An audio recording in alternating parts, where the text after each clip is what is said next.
ഇന്നേക്ക് 1 വർഷം തികഞ്ഞു.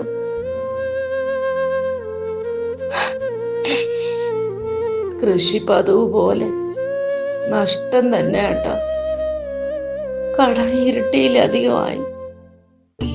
2 മക്കളെയും വെച്ച് ഞാൻ ഒരുപാട് കഷ്ടങ്ങൾ അനുഭവിക്കുന്നുണ്ട്. കാലം നോക്കാൻ 1-2 കച്ചവടക്കാർ വന്നിരുന്നു. പക്ഷെ പാടത്തായിരുന്നു അവരുടെ നോട്ടം. പാടം നമ്മുടെ ജീവനായിരുന്നില്ല ഏട്ടാ. അതുകൊണ്ട് അത് വേണ്ടെന്ന് വെച്ചു. ഇത്രയും സഹിച്ചില്ല. ഇനി എല്ലാം വരുന്നത് പോലെ വരട്ടെ.